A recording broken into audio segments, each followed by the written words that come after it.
Hello, everybody. Welcome along. My name is Benjamin Bloom. This is the Benjamin Bloom Football Channel. Please leave your bias at the door and join me for the Championship review and reaction for round 31. We're trying this out on a Monday. We did it on a Monday last week, and you guys said, keep it on a Monday. So here we are on a Monday at 1 p.m. We are reviewing round 31 in the Championship. 15 games to go.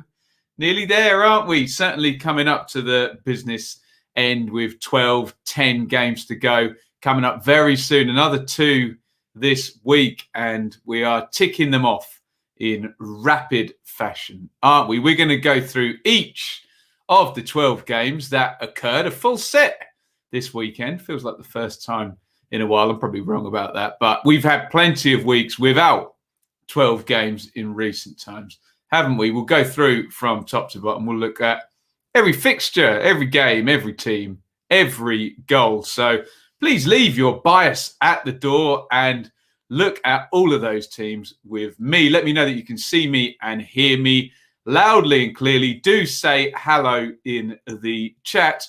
And we will get to the action very, very imminently. Before we go any further, let's say thank you to our good friend, Russ, a fan and now a friend. Despite Ben's terrible taste in football teams, we had some...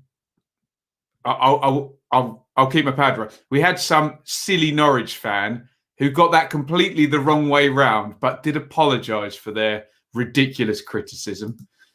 That's Russ having a pop at me, not otherwise. Okay.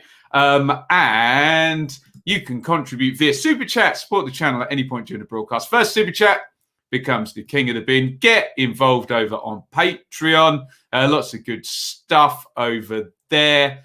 And if you are in YouTube, Facebook, Twitter, wherever right now, whenever you see anything like that, click on it, support, and of course on YouTube. Subscribe, ring the bell for notifications. Here is the running order going along the bottom. Help me out when someone inevitably pops in and says, has he talked about Cardiff yet? You can answer them and tell them, look down there. This is the one he's on. That's the one he's going to. Right. Let's see who's in the chat. Edward's here. Alan, Noah, Stephen, James, Leeds 2021. George, Joel, Dan Tate, Liam, Chris, QPR Forever, Mr. E, loads of lovely people in here. Noah, Loftus, Erie, Terrier 15, boom, boom. Sorry, I'm going to keep going down there. Lots of, no Millwall and Wickham on the running order. Why on earth would I leave that off? Because there was no goals in the... No goals in the game, dearie me. Let me write that in. So Millwall and Wickham will be after Bristol City and Barnsley. There we go. My apologies, everybody.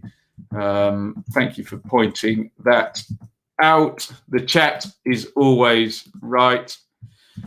Okay, I think we've said hello to everybody. Shall we get into the action now? Here are your results from the last round of games in the Championship. On Friday, it was Watford 2, Derby 1. Saturday lunchtime, Coventry 2, Brentford 0. Then our 3 PMs, 10 of them, Bristol City 0, Barnsley 1. Cardiff 4, Preston 0. Huddersfield 4, Swansea 1. Millwall 0, Wickham 0. Norwich 1, Rotherham 0. Forest 1, Blackburn 0. QPR 2, Bournemouth 1. Reading 0, Borough 2, Wednesday 0, Birmingham 1, Stoke 3, Luton 0. I'm seeing lots of comments about Nigel Pearson. Obviously, once Nigel Pearson is formally announced as Bristol City manager, there will be a separate video about his appointment. Let's go to the top of the table. And Norwich won their 3rd game in a week. Buendia returned, and they've won 3 on the trot since then. They beat Paul Warren's Rotherham 1-0 this past weekend, and Teemu Pukki is now properly back in the goals. 4 goals in 3, I think, for Pukki. There are your teams in this one. Krull, Aaron Zimmerman, Hanley, Janulis, McLean, Skip, Cantwell, Vrancic, Buendia, Pookie up top. Norwich looking back to fitness, back to full strength, and back to winning most weeks, most games. There's your Rotherham team. Johansson, McDonald, Ihekwa, Robertson, Harding and Giles wide. Might be Giles' first start possibly there since he came on loan. Wing, Barlassa, Wiles, Smith and Crooks, who's been pretty good in recent weeks. Here's the goal. Nice dummy in the lead up to this by Cantwell. Just gets Pookie in, and Pookie's not the quickest, but neither is Ihekwa. Bit of a fun foot race there, watching those two go through, and Pookie sticks it in with the left foot for the only goal of the game. From what I've heard, I mean, we look at the numbers, it was quite open and both sides could have got more, but you'll see from the numbers, Norwich look pretty good value for that one. 4 shots on target to 2, 4 big chances to 1. They could have won by more. Rotherham did hit the crossbar at the start of the second half, didn't they?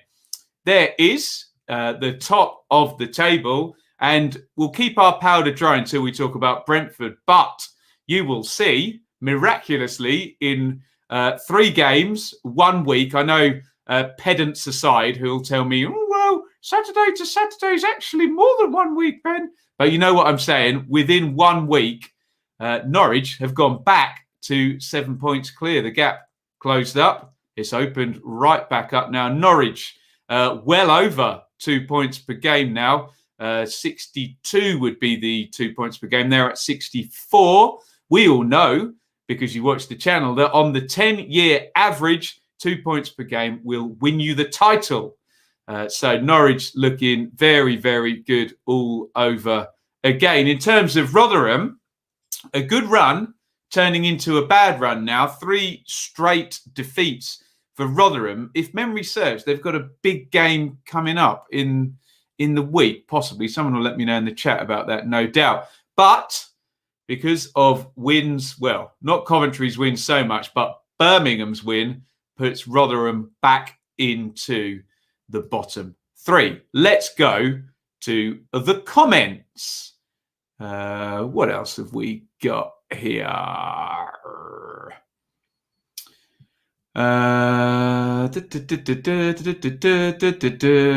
Any comments on this one? There we go. There's one from James. Rotherham gave us a really good game in the second half. Happy with the 3 points. Sophie, as usual, Rotherham made it tough for us. They could have grabbed a draw, but for Aaron's block. Towards the end, it did feel like Rotherham were on the front foot. Rotherham are quite good at that, aren't they? Staying in a game and then putting the pressure on towards the end, but no cigar for Paul Vaughan. Ben, a lot of the top 6 running into bad patches, but Norwich still winning games when they aren't at their best. Well, maybe they had their bad patch a few weeks ago, which was only a couple of games ago, wasn't it? Buendia, obviously brilliant. Skip deserves a big mention. Best loan deal I can remember. I mean, he deserves a mention, doesn't he? But we know Buendia pushes the needle at that club. V Forest. There we go. Every match, though, I changed my mind on who will get automatic. Norwich looking strong again now. Rotherham home to Forest on Friday. Norwich, Kelborn. Norwich weren't great against Coventry or Rotherham, but championships win these type of games, absolutely, don't they? Norwich fans regathering the toys they threw out of the pram a couple of weeks ago. We said calm down, didn't we, Chris? We said Buendia will come back and they'll start winning again. Norwich playing well, but will need to be more clinical against the top sides. Will they, Chris? I don't know how many of the top sides remain, and they've got to play now. And looking at the points on the table, could probably just draw all of those games and still be fairly comfortable up. TN says, I feel Rotherham have a good enough team to stay up. Wing looks a really good signing for them. Well, we'll see as it pertains to Rotherham going forward. Let's move on. And from 21-game winning undefeated streak to 3-game losing streak. What is going on at Brentford this week? I think we can all say it was a good performance by Barnsley last week. They did well, but then sloppy in these 2 games led against QPR and lost 2-1. And in this one, I wrote in my tribal football column, clumsy penalty, and then an even clumsier second goal as well. I'm not doing anything away from Coventry, who are really comfortable after 2-0, I have to say. But horrible week for Brentford. 3 straight defeats following, I think they've gone top of the league, hadn't they? Following the 21-game undefeated streak. Thomas Frank has some tidying up to do, let's just say. And most pertinently, they finished the game here without Tony, without Norgard, without Henry, and without Janssen. So at the moment, we can call it a week-long blip, but the further it goes, the more questions will be asked, pretty reasonably, you would imagine. There are the teams in this one. We'll do B's first because I'm talking about them now. Raya in goal, Roslev in for Dalsgaard at right back, Pinnock and Sorensen. So Reeve doesn't start. Janssen's still injured. Henry, left back. Janssen, Janel, Godos, and Buemo, Force. No Tony, big deal. Kanyos down the left. For Coventry, Wilson in goal, Ostergaard, McFadzean, and Hyam. McCallum left, Acosta right. Kelly centrally with Hamer. O'Hare. Walker is going to get 2 goals. And Biamu.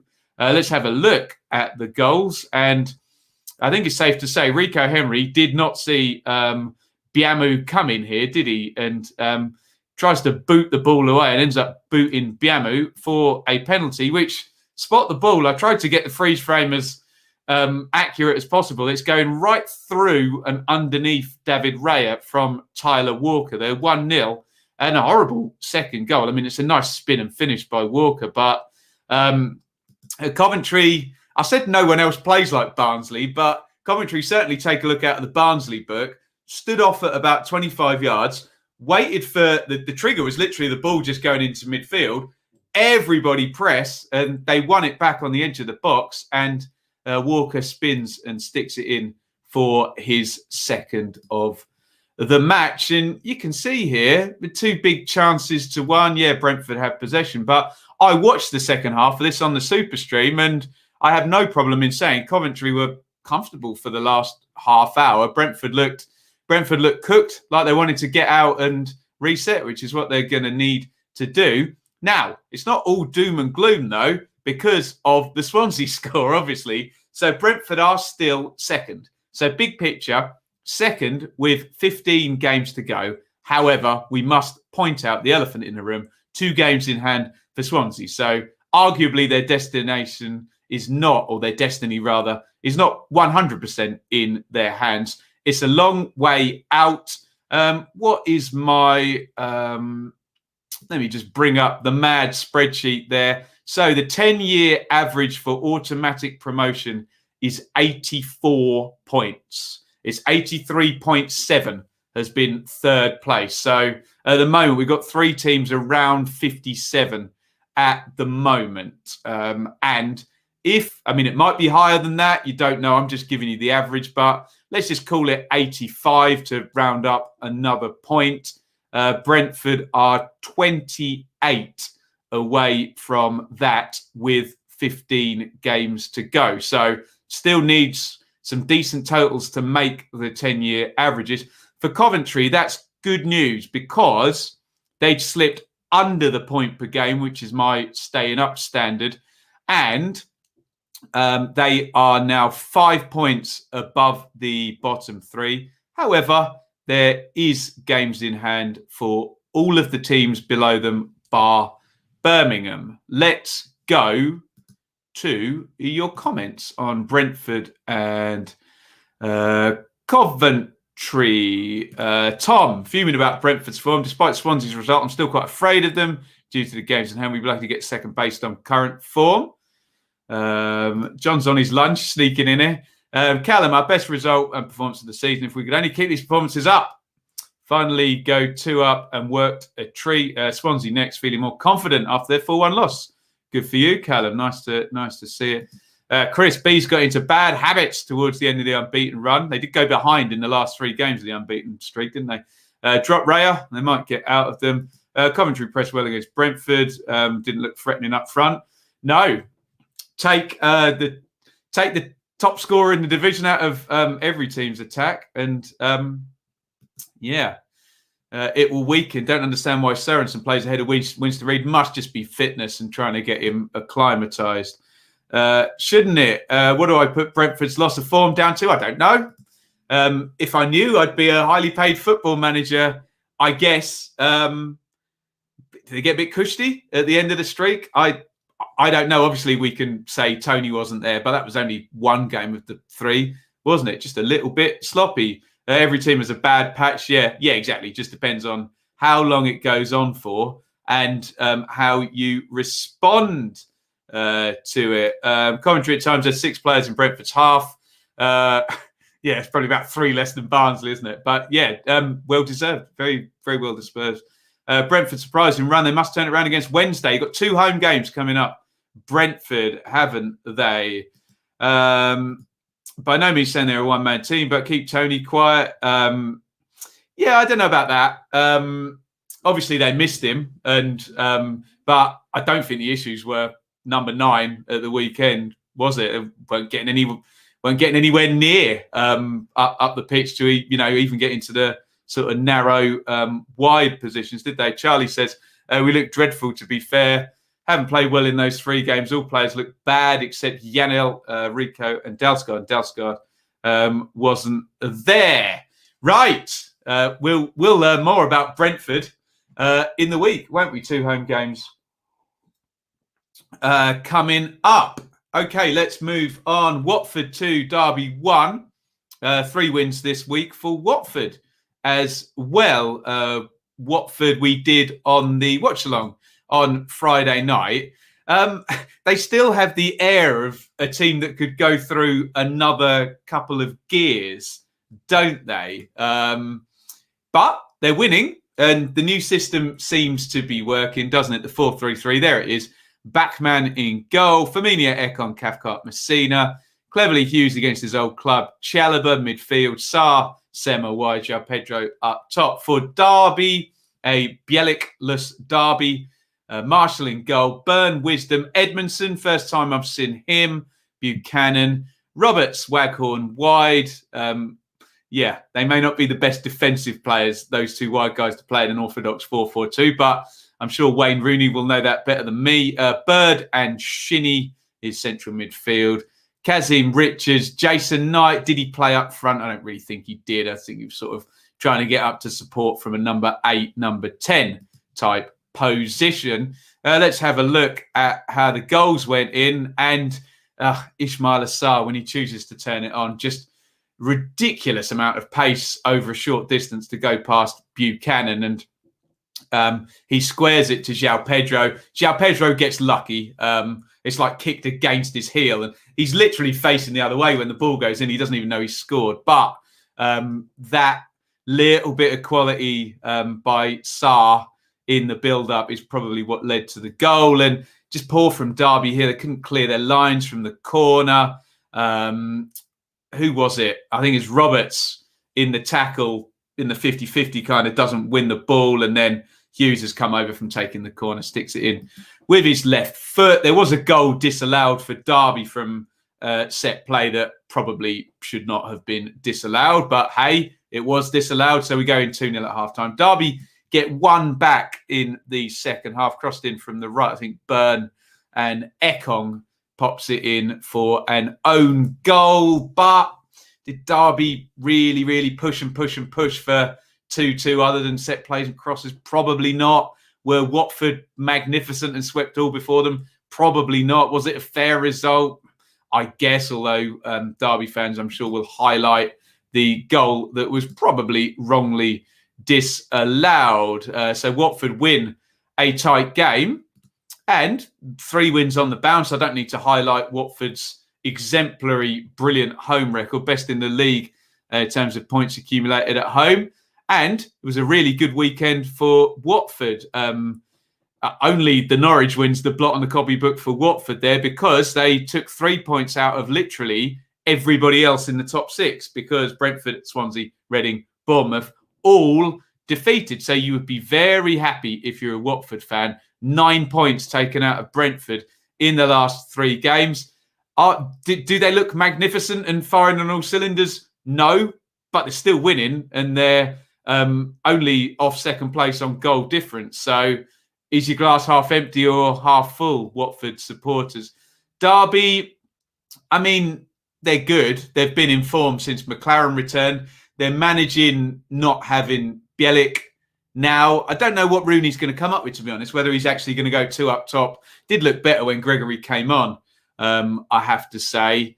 But are they then weaker? Do they need to play a 3 in midfield if Bielik's not there? I don't know what he's going to come up with. Maybe he'll 4-2-3-1 it, and Gregory might have to kind of play out of position. We'll see what he comes up with. He's done well so far. Rooney, 5 points gap. They're back in the bottom 6 after Huddersfield's surprising win, which we're going to talk about next. Let's go to the comments. What are we saying here? Russ, Watford next to away. Away form's getting better, but still a worry. Only thing I'd say is Watford are still very much in the hunt without impressing. Agreed. It's just which way is it going to go? Watford really have potential. Squad is unbelievable. You can repeat that for all of the 3 parachute year 1 teams, can't you? If Watford could get 4 points from next 2 away games, it would be their turn for me to fancy them from the top 2. Just keep your powder dry, Mr. E. That's what I do. Never commit. You'll never look too silly, will you? I feel like Watford are really hard to predict. I wouldn't be surprised to beat for them to beat Norwich 5-0, but I wouldn't be surprised to see them lose to Wycombe 5-0. Maybe stretching the point slightly, James, but I do know what you mean. I can't see any of those. Goal wrongly chalked off. Yeah, swings and roundabouts. I don't want to get into individual refereeing decisions there. Watford's Ismaila is a player of beauty, isn't he just? The Derby goal was ridiculous. I would feel hard done by if I was a Derby fan. And again, we do, Kieran, we do still have anti-VAR fans. I'm sorry. There's an argument for VAR if ever you've seen it. Ball flies in, ref thinks he's seen a foul. Chance to check, he probably gives that goal, doesn't he? So there we go. Moving on, Huddersfield 4, Swansea 1. If anybody in the country, especially who isn't a Huddersfield fan, had a bet on Huddersfield to win this one 4-1, I'd be very surprised. Great win for Huddersfield. Big surprise result because Huddersfield had been sliding down the table. Swansea had been doing great, winning any remotely tight game. Swansea win it at the moment, don't they? Defence best in the league, and we get a 4-1. Incredible. Well done, Corberon. He matches up with Cooper with the 3 at the back. Thanks, SofaScore, for resetting. That's really helpful. Here's your Huddersfield team. Schofield, Vallejo, Keogh, Sarr, Rowe, who I've not seen before, left wing back, Pippa, right wing back. Toffolo must be back from his suspension next game.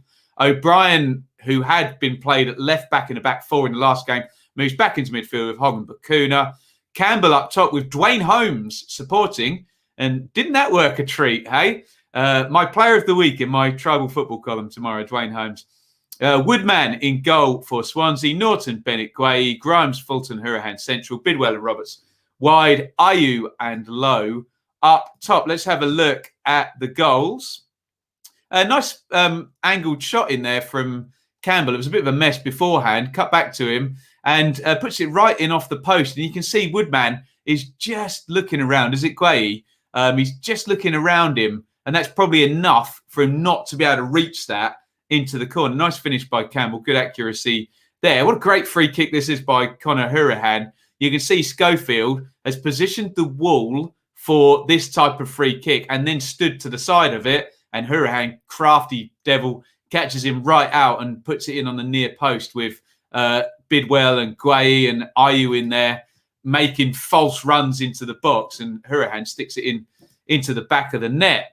Into the second half, 3 goals, I think, in 6 minutes, possibly, for Huddersfield. O'Brien, maybe little slight deflection on this one into the corner. Then Rowe up from left back. It's Dwayne Holmes with the run from central midfield. He finishes it off. Bang, bang, 3-1. And take a bow, son. This one deserves 2 pictures. Look at that. Left-hand corner of the box, dipping, arcing shot. Wow. Sticks it in the top corner. Beauty. Bear that one in mind when you're voting for goal of the round later in the show. Let's have a look at the numbers, and they will tell us that Huddersfield were absolutely brutal in front of goal. Swansea only conceded 1 big chance, but they finished beautifully in this game, Huddersfield. O'Brien, Holmes and Campbell, didn't they? Decent, viable performance. They looked 58 on the possession, 11 shots to 9, 5 to 3 on target. You won't find too many stats there underlying in Swansea's favour. And there they are. Swan's been a good run, but in some ways they lost on the right weekend because Reading and Bournemouth didn't win. In some ways they lost on the wrong weekend because, when is there a good weekend to lose? Brentford, they could have gone above, but they've let Watford past them. They do have 2 games in hand. I suppose they've just dropped below 2 points per game. So if we were to add 3 points on to their total for the 2 games in hand, they would be in second. So let's see what they do with their games in hand. I've said for a while, Swansea is nicely calibrated and they win tight games. So you don't want it to drop off because it feels like if it's not, the cogs aren't all functioning together, the results may drop. But let's see. Steve Cooper's been a fine manager this season, and it's 1 defeat. Let's see if they can come back from it. Huddersfield needed that, for goodness sake, didn't they? We're now looking at the bottom of the table. And yes, I keep getting people ask me, Bristol City, Luton, Forest, Huddersfield, looking over their shoulders. Yes, I know it's a race, but normally 10-year average, 45 points keeps you up. And Huddersfield now are 9 points off that with 15 games to go. So it would still take pretty hopeless form from anybody Huddersfield or above, coupled with a rising tide below them, for them to go down. That, of course, is possible, but the evidence of the previous years suggests unlikely. Not saying it won't happen, I'm just saying unlikely. Unlikely is not a prediction, by the way. Right, what have you got here on the chat? Freak defeat, says Chris. Swans will rebound. He may be right. 2 home games for Swansea next. Bounce back ability test. Agreed. Was talking to my stepdad on Saturday about how good Swansea are. Typical, they go and lose 4-1.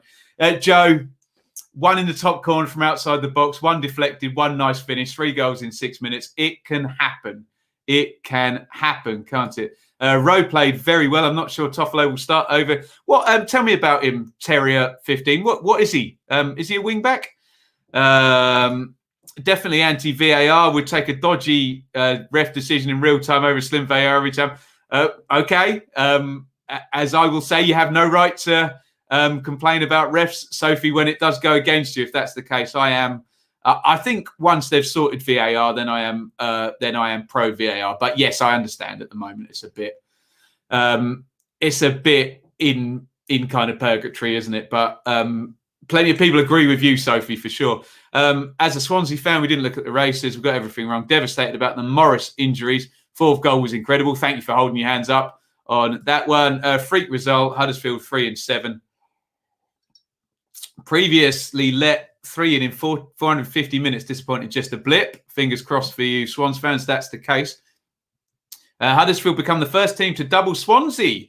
I didn't know that. Wow. For whom 6 of the 19 goals they've conceded versus the Terriers.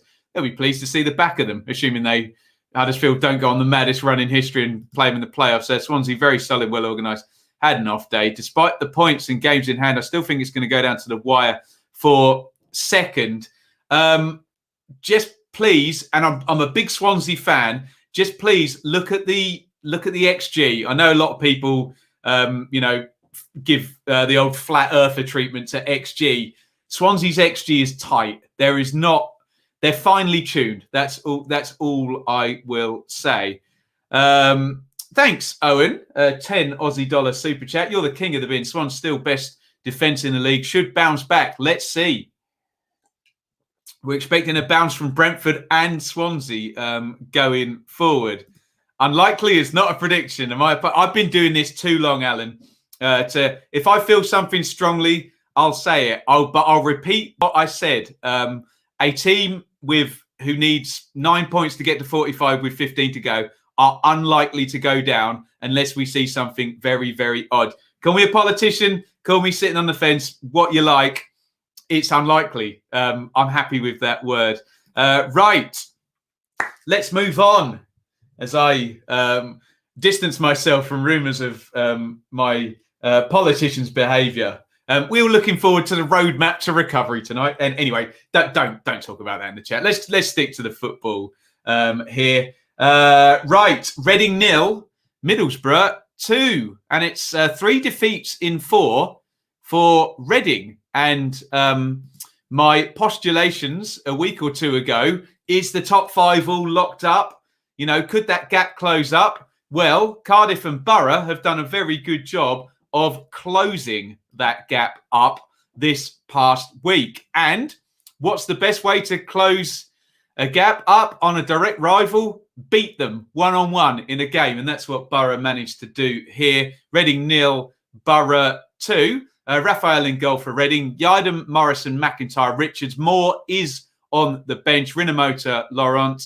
Elise, Semedo, Ejaria. I'm told Reading and missing Swift and Maite in those forward positions there. Lucas Zhao, the goal getter up top. And there's your Warnock team. Classic Warnock job in this one. Bettinelli, Jake Steele, Fry, McNair, Morsey, Cabano, Howson, Boller and Fisher wide. Fletcher back in the team and looks like he's doing some damage with Watmore up top. Let's have a look at the goals. And for those of you who think Warnock's where are my... Damn it, where are my Reading goals? I can't even see them. Oh, how annoying is this? Bear with me 1 sec. I'm going to pad for 1 sec. They should be on my desktop. And for some reason, they don't appear. Oh, dear. This is going to be a nightmare. They don't appear. If I can't get them in 2 seconds, we will just move on. They do not appear to be in StreamYard. My apologies profusely. Which stadium looks like Reading's? Do you know, I don't think I have them. Right, I'm going to give you a big apology and I'm going to describe the Reading goals, the Borough goals. The first one, long ball forward, headed on, huge header on the back post by, it'd help if I had the picture, wouldn't it? One of the Borough centre halves, it was Fry, wasn't it? And Fletcher puts it in on the back post. And then a great goal by Mark Boller, smashed it in from the edge of the box into the roof of the net. My apologies for not having the pictures there to hand for you guys. I do have the numbers to hand. And nice away performance from Borough, as you can see. They gave up 63% possession and 13 shots, but no big chances, and created the only one of the game themselves, according to the SofaScore metrics, and stuck 2 goals in and got the win. Let's have a look at what that does to the playoff chase. And this result, coupled with back-to-back wins for Borough, Stoke, 3 for Barnsley and 5 for Cardiff, that married with Bournemouth's recent slip, maybe not specifically the last 4 games, but before that, and Reading now 3 points in 4 games, means the gap closes up between Cardiff and Borough, who are both on 46, and Bournemouth to 3 points. And I believe it is Bournemouth v Cardiff in midweek. You couldn't write it, could you? And the gap is 5 points to Reading. Reading do still have some key players in Moore, Swift and Maite to return. They're defending a 5-point gap. It's Paunovic and, well, now Woodgate against McCarthy, Warnock and O'Neill and Ishmael as well. Don't count Barnsley out there. Let me know what you think. Let's go to the comments here. Reading looked a bit predictable. Neither Semedo nor Elise, who had a half each in the 10, could create much. Credit to Borough, positive first half, solid second. Fry, Shackles, Shout, interesting. Very well. Warnock has been a man marker. Alistair says 6 points out of the next 2. No excuses. Strange how all the top half sides were rubbish not long ago. Now they're on fire. It was, Yeah, it was about Alan. It was about 6th to 13th, wasn't it? I was talking about couldn't win between them. Now they're all winning at the same time, and go figure, someone's got to lose. 4 of the top 6 lost this weekend. Incredible switch around 7th to 10th position, all on good runs with 3 to 4 points. Could open up for 5th to 6th. We will find out, won't we? Not confident. Reading played terrible big game against Wycombe. Very flat in the Borough game. Pauno got subs wrong. I think I can decipher that comment. A 3 and a 5 point gap is nothing in the Championship with 15 games to go. One more here. Reading looked very good. No attacking spark. Reading looked very no attacking spark. Did not look like scoring. Right, let's move on. QPR 2, Bournemouth 1. And would you believe, we always talk about a 9-point week Saturday to Saturday for you pedants who want to complain about such unimportant stuff. 5 teams got 9 points. Norwich, Watford, Barnsley, QPR. One more. I'm forgetting. They'll complain in the chat, fans of that team, very, very soon. Anyway, QPR, brilliant week, and they beat Bournemouth 2-1. They did have 3 home games, but they did play 2 top 6 teams as well. Here is your Rangers team: Dieng, Dicky, Cameron, Barbet, Wallace and Kane, wing backs, Johansson and Ball with Chair ahead of them, Dykes and Austin, fairly settled. The system seems to work for these players, and 6 wins out of 7 for QPR, form team in the division over most recent metrics, aren't they? There's your Bournemouth team: Begovic, Kelly and Carter Vickers, joined by Mepham, a back 3 there. Stanislas wing-back and Smith the other side. Lerma and Cook, Wilshere and Billing, and Shane Long. Oh, I'm not sure about that configuration of those players, I have to say, but I'll have to get used to it because Jonathan Woodgate was named Bournemouth manager until the end of the season on Sunday morning after this game. If you want to hear me talk about that, I've done a separate video, and I will do the same for Nigel Pearson when he is announced officially as the Bristol City manager. I'm mixing games, concentrate on the one. Here is the first goal, and very similar circumstances to the Brentford goal, wasn't it? Where they're playing out from the back. Mepham gets robbed. There is Steph Johansson, who strides up and sticks it in right-footed. I keep saying Charlie Austin's return, which did signal the 6 wins from 7. Steph Johansson is 4 wins from 4 as a Rangers player. I don't know, cause and effect. Who cares? He's won all his games. Shane Long chests the ball over the line from Surridge's knockdown for 1-1. But here come Rangers, 83rd minute. Todd Kane, he gets a little bit lucky here, doesn't he? What we need to credit him for being that high up the pitch from right wing back, he does kick it into the ground and it bounces over Begovic. I know Mesut Ozil used to do that and actually mean it, didn't he? So, look, if Todd Kane is as technically proficient as Mesut Ozil, then I'll take back that he was lucky. But a desirable direction for that shot and a desirable run of form for QPR, who, well, they're on fire, aren't they? Look at that, 4 big chances to 3. Really open game. Could have been more goals. And as I said, Bournemouth are now in 6th place with a 3-point gap, and Mick McCarthy and Neil Warnock in 7th and 8th with this big, I am right in saying that, someone correct me if I'm wrong, Bournemouth versus Cardiff, I believe, is the next game. It is, yeah, on Wednesday night,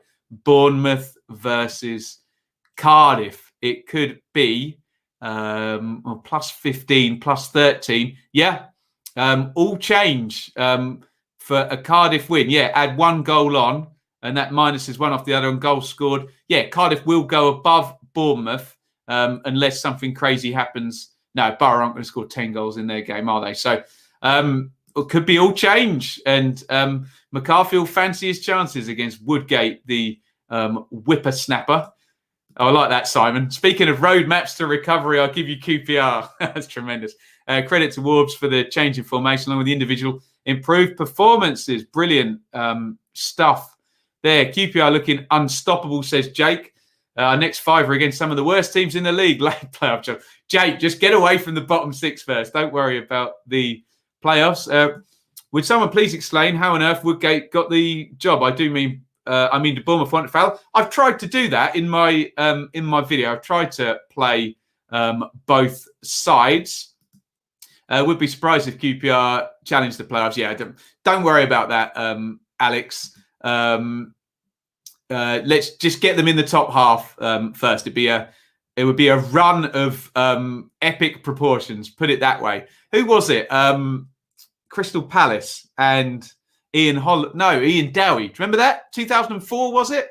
They were like 19 for Christmas or something and got in the playoffs, didn't they? Won the playoffs, in fact. We'll talk about Barnsley in a second. I'd imagine Bournemouth figure they're out of automatic, so why not risk Woodgate and start all over again next season if they don't squeeze in the playoffs? You'd have to ask the Bournemouth higher-ups. I'm sure they'll give you a rationale for why they've done it. All that matters is, does it work or not? We will find out. Warburton was getting loads of stick a month ago. However, shrewd in the transfer window. He was. And Austin certainly has been one of the signings of the season, and Steph Johansson as well. We were something like 18 points off Bristol City. I bet you were. Yeah, well, you do the math, Noah. They've lost 6 in the trot, and you've probably won 6 in the time they've lost 6. Steph Johansson proving why he's one of the best midfielders in the champ. What a player. There we go. What else are we saying? I think we move on. 2.5 points per game. You love to see it if you're a QPR fan. What a run. Tip the cap to QPR. Let's move on. We've got to tip the cap to Cardiff as well, who've just been outstanding under McCarthy. And they are 3 points off the playoffs because they won 4-0 against Preston. Now, of course, don't expect to see Bielsa ball or Farker ball or whatever in this one. This is McCarthy ball, where you defend well and take your chances and punish your opponents. And 4-0 is 4-0, and they really did punish Preston in this game. There is your lineups, or there are your lineups, to use the correct grammar. Phillips in goal has kept his place since Smithies went out. Morrison, Flint, Nelson, Bennett and NG. Pack, Volks, Wilson at 10, Murphy reinvigorated, and Kiefer Moore up top, who's still banging the goals in. Should get a decent total, Kiefer, this season. For Preston, Iverson in goal, Hughes, Lindsay, Story, Brown and Cunningham wing-backs, Whiteman, Mollenby, central mid, Johnson at 10, Evans and Reese up top. Eventful one, this one. Cardiff took the lead very, very early into the game. Kiefer Moore scoring from the spot. Into the second half. Nice finish from Josh Murphy there. Manages to shade that into the corner to Iverson's left. Then we get this mental 2 penalties in a minute. So Paul Gallagher misses the first one. And I've said this for ages with, it was Gallagher, wasn't it? Double check. Yeah, I've said this for ages with Gallagher, with that weird run-up he does. What happens if a goalkeeper just stands to one side and then surprises him when he's turned around? That's what happened in this one.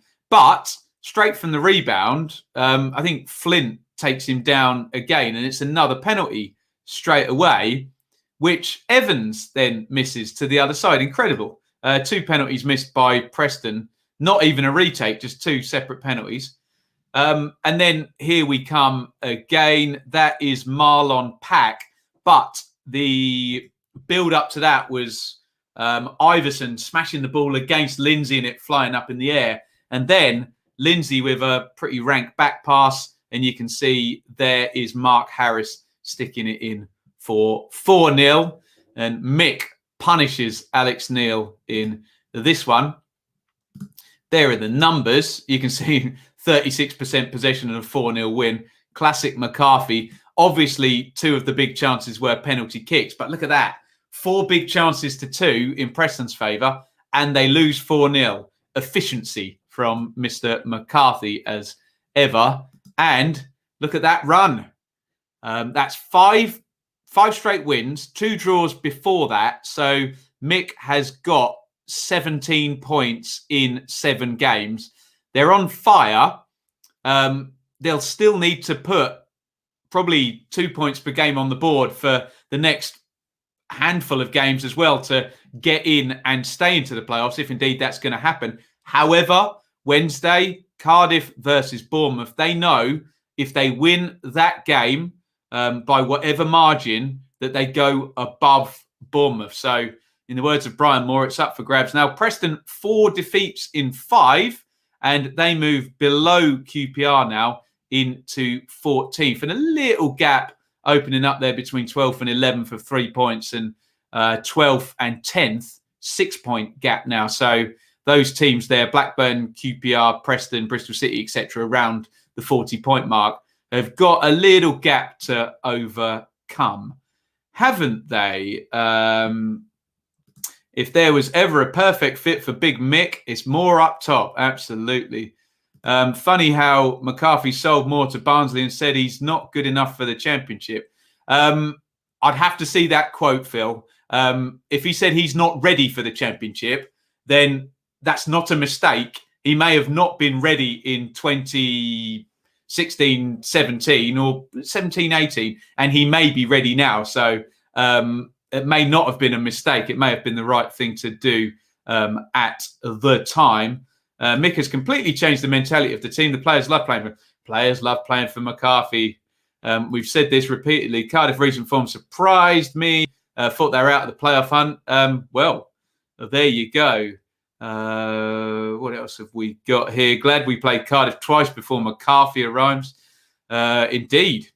Neil changes the personnel and formation virtually every game. And Preston fans are getting restless. Mick has Murphy playing really well. He couldn't even get in the team. He loves that, doesn't he? The old man management. You won't get many players speak ill of Mick McCarthy, put it that way. Just the fans of a few teams he's rubbed up the wrong way. But he's doing the business at the moment. Let's move on. The Nathan Jones derby. Nathan Jones returns to Stoke with Luton and he loses 3-0. So it is back-to-back wins now. After that was 1 win in 15 in all comps for Stoke. And now they've won back-to-back games. A 3-0 victory over Luton here.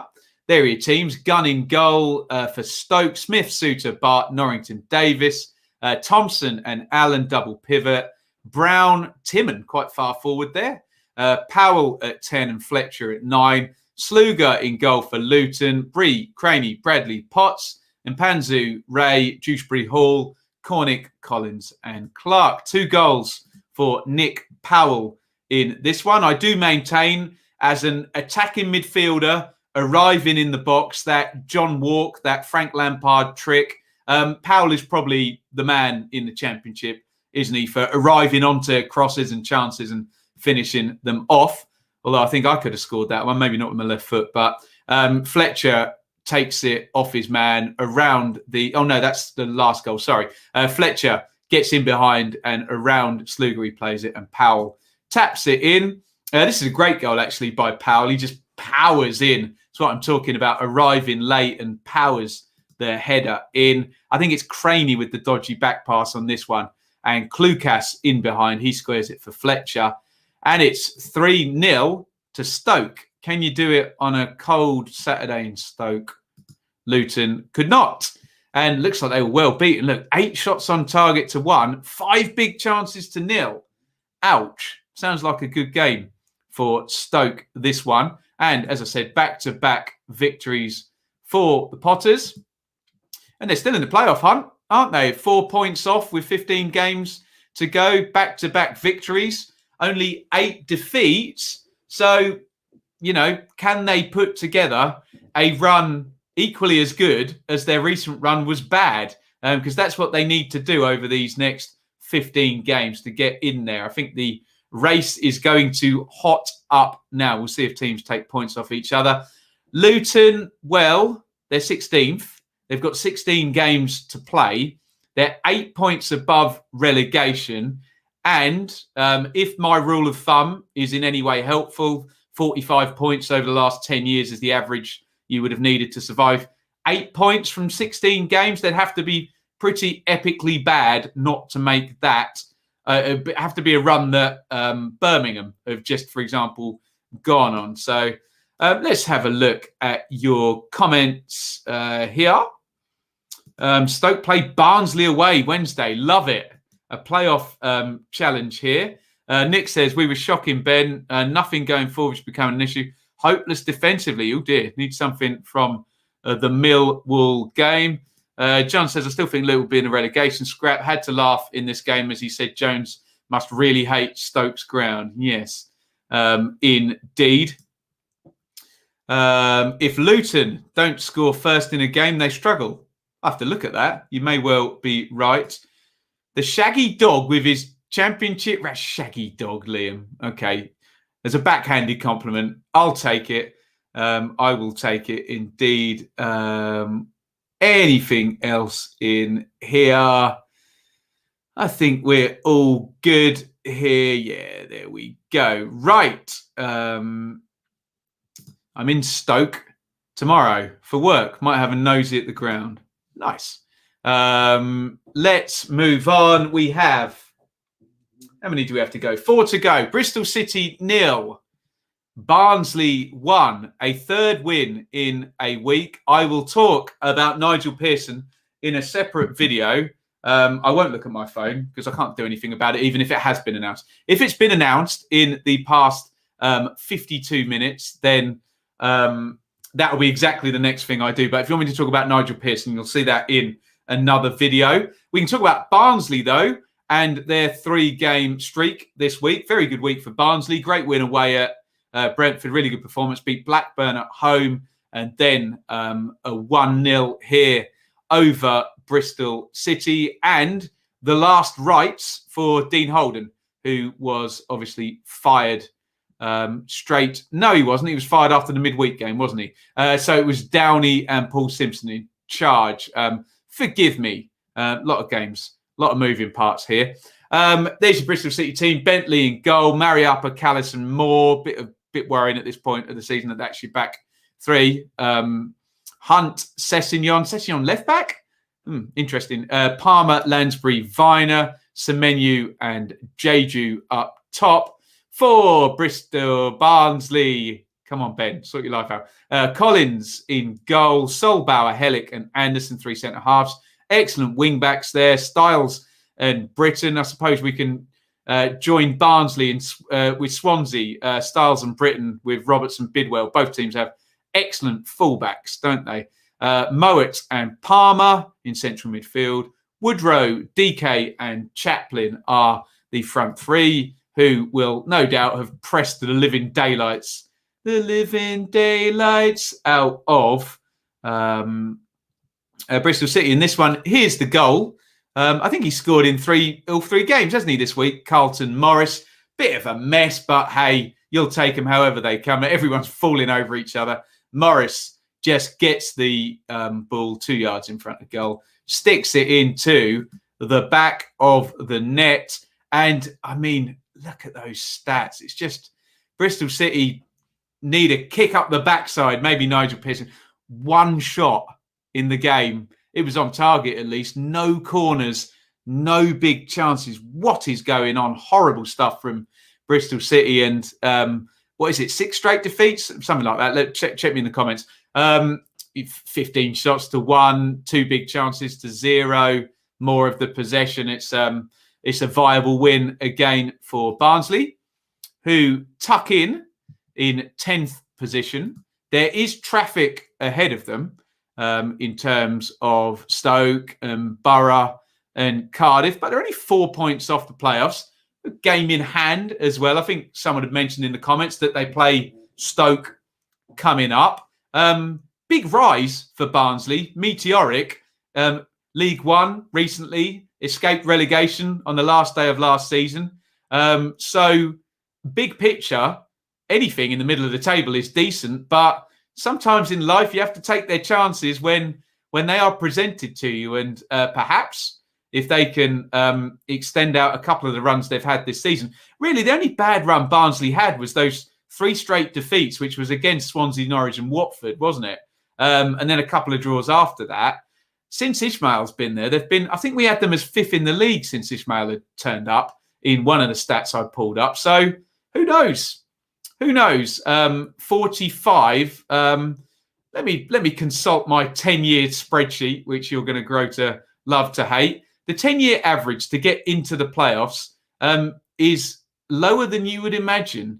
It is 71.9 is 7th place.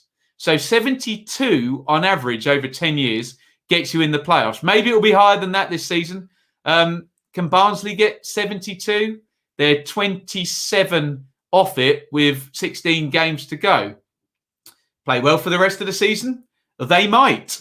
Let's have a look at the comments.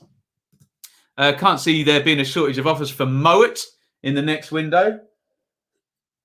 He might sign a new contract. You never know. Barnsley are rising faster than those GameStop shares. Too right. They had one shot from 30 yards out. At least it was on target, George. Hey, with the injuries, if Pearson gets the job, it might take a few games for him to arrest the slide. We will see. I remember at the start of November 29, Barnsley were bottom.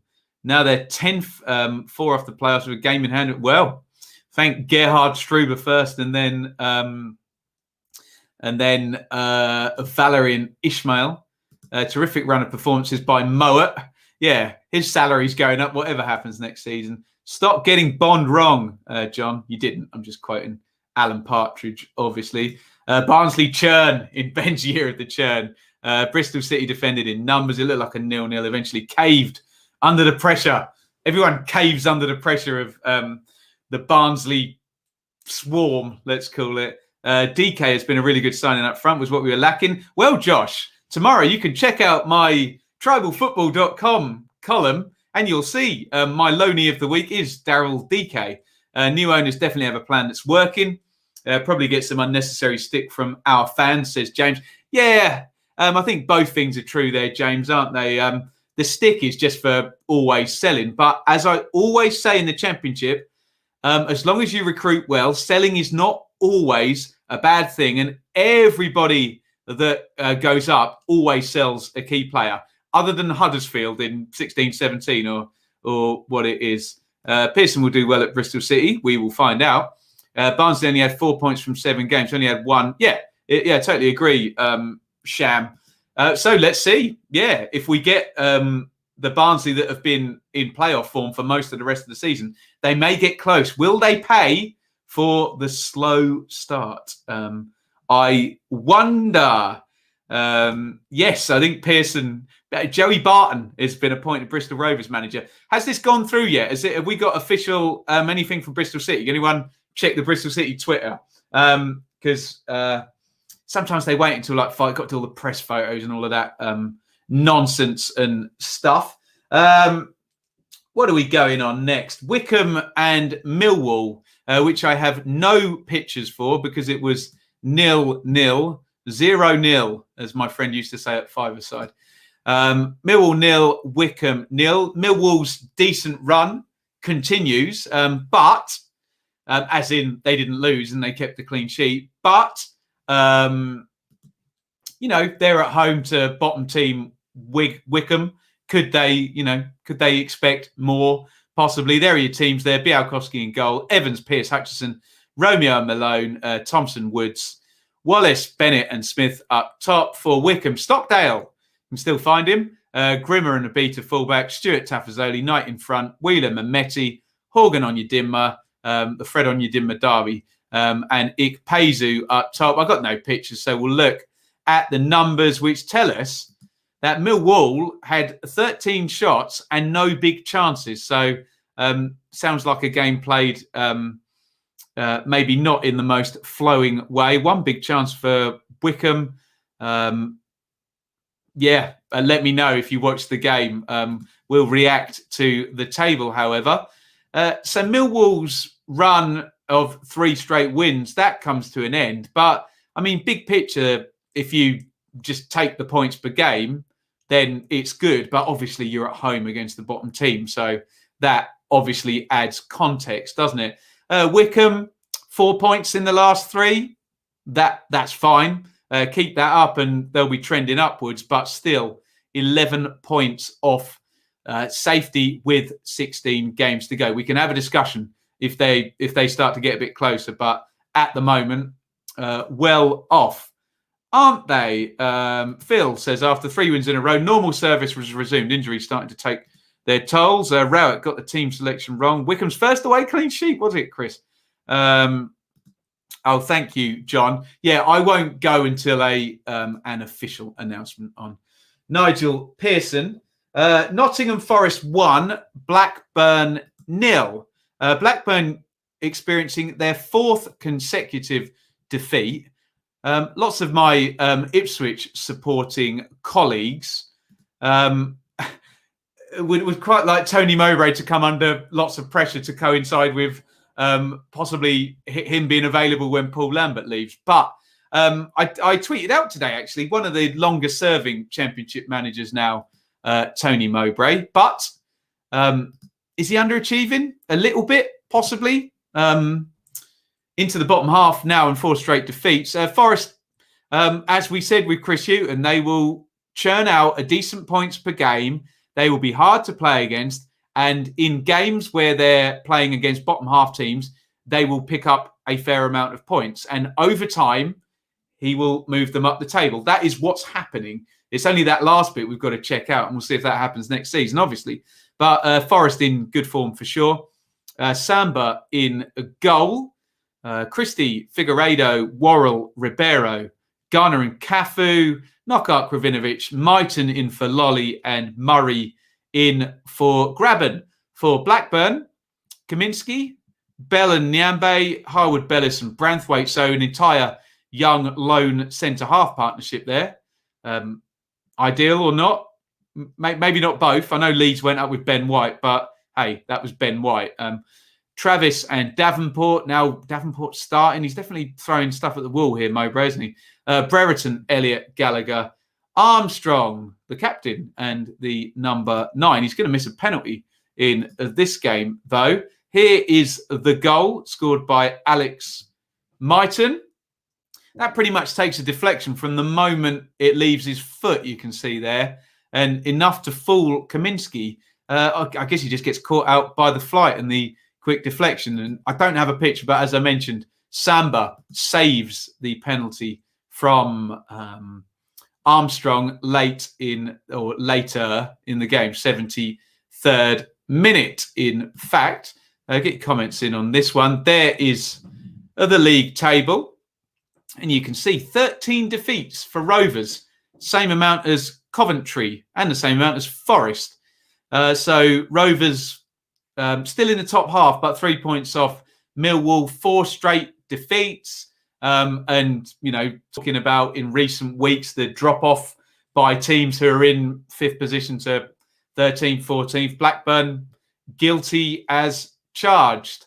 And, you know, I don't know what the state is with Venky's, what they expect.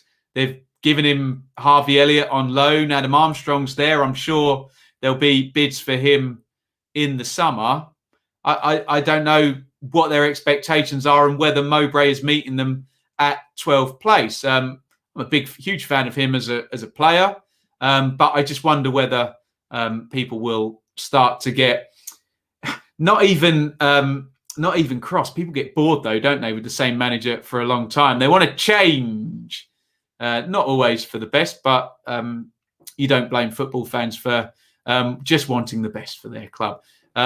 Forest on good form. Like I said, that's 10 points in 5, 2 points per game for Hughton, and a pretty decent run. Remember, we outlined just before Christmas, wasn't it? They had a horrible run of fixtures. Since then, looking nice. 7 points above relegation. I suspect they will finish higher than 17th, where they are right now. Let's have a look at your comments. Matt says, not just drop off in results, drop off in performances and bizarre tactics and press interviews. Yeah, we don't like to hear that. Do I see Harvey Elliott playing for Liverpool next season? No, I don't. I think he's too young, but I think he will be loaned to a team that's higher than where Blackburn are now. Do you think it's time for Mowbray to go, and who could replace him? Pass and pass. I'll defer to the Blackburn fans on that one. Blackburn should sell Armstrong to build a team. Yeah, plenty of clubs have gone up doing that, haven't they? Forest will be serious competitors next season. I'd make them one of my favourites to go up under Houghton. Not beautifully, of course. Keep hearing Mowbray under pressure from Blackburn fans. I wouldn't put them down as a surefire playoff challenger. Not sure what they expect. I would have them as a top 10 side who look a bit more viable, John. So I think they're underachieving.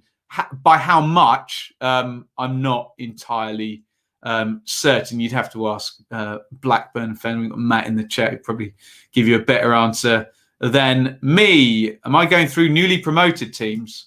I don't know what you mean, Maximus Timberlake. In what division? We're talking about the Championship now, and I talk about every team.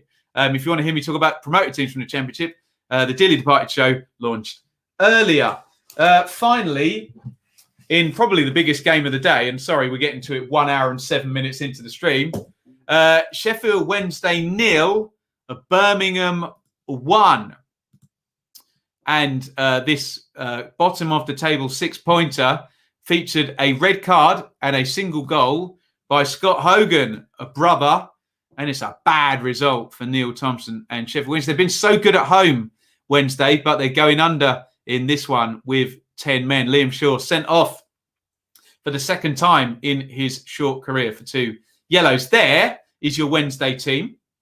Westwood, Palmer, Lees, Dunkley, Penny, Harris, Shaw, Hutchinson, Bannon, new contract.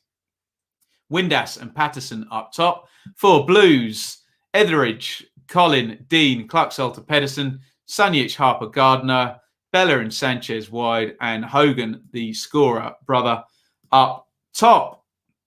Here is the goal. It's quite clever from Hogan, actually. Bella, you can see, just blurry in the picture on the far left. He's drilled it in, I think right-footed, actually. Could be wrong. And Hogan just redirects that on the edge of the 6-yard box for the only goal. This after Liam Shaw was red carded for a second yellow, and he leaves the pitch. Tight game. Look at it. 0 big chances for Birmingham. 1 big chance for Wednesday. Oh, would they have won if they'd kept 11 on the pitch? I don't know, but it's a big defeat. And I think they had something like 6 points in 13 games going into this. So they haven't won for ages, Birmingham. Big win, and it puts them outside of the bottom 3 and drops Rotherham in there. Green shoots of recovery, I'm not so sure. It didn't look the most viable victory, and it was against 10 men. But a win's a win. Will it light a fuse in Birmingham?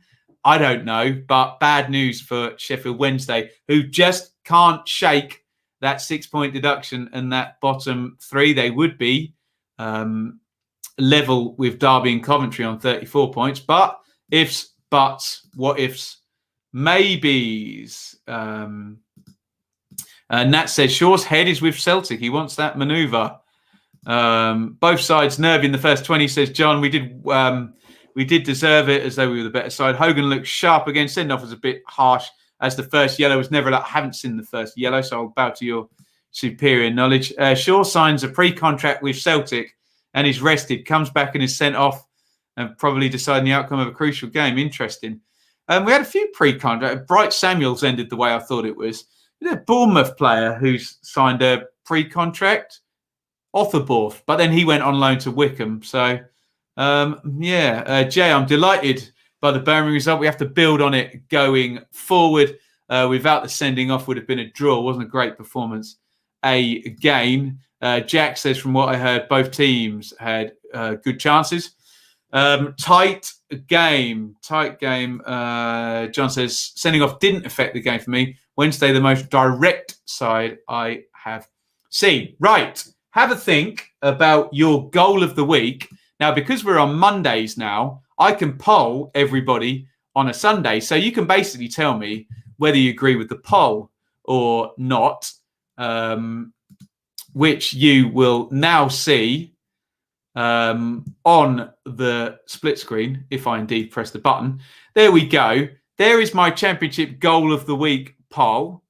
Dwayne Holmes, goal of the round with 59%. Let me know who you would have. Hurahan, the free kick, second on 26%. Powell, quite a way back on 7%, and Boller on 8% as well. Let me know whether you agree on that. Holmes way out in front, the winner of the poll. Let me know what you think in the comment. Team of the week, and this is not just, as you can see in my poll, I put up the whole week basically in teams that have won and scored 9 points. So big tip of the cap to all of them. I'm sure if you're a fan of any of those teams, you won't care about my poll. But Norwich, Watford, Cardiff, Barnsley, QPR, all scoring 9 points this past week. The poll went with QPR, perhaps because they beat two top six teams. Barnsley not far off on 28%. They won 2 away games as well, didn't they? And had a slightly shorter turnaround because they played Sunday, didn't they? Norwich on 20%, but honestly, Norwich always gets. I think we've got a lot of Norwich subscribers, and I think they see a Norwich player or Norwich in there and just vote for it. So I'm not entirely sure Norwich beating Stoke, Coventry, and Rotherham at 20% is the best credible read, let's just say. But you let me know what you think. What are you guys saying? Hogan on goal of the week. You're right. Nice. Agree on Holmes. Definitely. There you go. Talking about Norwich fans will always vote for something. Norwich. Pookie was goal of the week due to Cantwell's dummy. The Huddersfield goal was Luke. Deary me. Deary me. Deary me. Let's move on from that. QPR team of the week. Are Birmingham the Sunderland of the Premier League? Holmes and Hurahan's goal were the best two. So the poll agrees with you. Arise, Baron Bloom. Alan says we don't leave it about. No, I can see a pattern with Norwich fans not leaving their bias at the door. Put it that way. That's fine. I can only ask, can't I? Watch alongs this week. I'll tell you in a sec. Ben, Barnsley 9 points were huge for them. There we go. Right, that is the show. That is the stream. Now, this week, I am not entirely sure what's going to be happening because I may be at Brentford if the accreditation gets accepted. So the plan so far is you'll get a Nigel Pearson video as and when that happens. Tomorrow lunchtime, we'll do the normal preview at 1. I'm going to be doing Ipswich tomorrow night again. So I'll be on the Blue Monday channel. Then on Wednesday, I'll either be doing stuff from Brentford, or we'll do a live watch along of whatever game or a super stream. So something will transpire. Let's just say, but keep an eye on everything. We'll likely be live each lunchtime at 1 p.m. anyway because of the Tuesday, Wednesday schedule. There we go. We're there. Let's just say a big thank you to Russ, who says, Russ's words, not mine, a fan and now a friend despite Ben's terrible taste in football teams, to the Norwich fan who got that completely the wrong way round in one of the worst takes I've ever seen in a comment on my channel this week. I'll get over it. I've mentioned it now, so there we go. Before you go, please hit the thumbs up button. If you're on YouTube, hit subscribe. If you're on Twitter or Facebook, also hit the thumbs up. Have a think about subscribing over on Patreon. The Patreon exclusive Q&A will be on Thursday as ever. Lots of stuff going on there. The new show, Classics Reviewed. We've got the abridged predictions as well over there, and lots of good interaction chances. And super chat as ever. Thank you to Owen for the super chat. He was the king of the bin this weekend. Right. Thank you, everybody, for watching. And it is a giant, huge over and out from me. I'll see you tomorrow at lunchtime. We'll figure out, I'll probably know what's happening on Wednesday night, knowing football clubs and their press offices by about 7 o'clock tomorrow night. So we'll figure that one out. Thank you, everybody, for watching. See you soon. Thank you so much for watching. If you enjoyed this video, please hit the like button to see more videos from this channel. Hit the subscribe button and to be notified every time we upload. Ring the bell for those notifications to come through on your device. If you really want to support the channel and me as a content creator, I will be eternally grateful if you head over to the merch store and grab something, or support over on Patreon, patreon.com/Benjamin Bloom. Thank you for your time. Go and watch another video.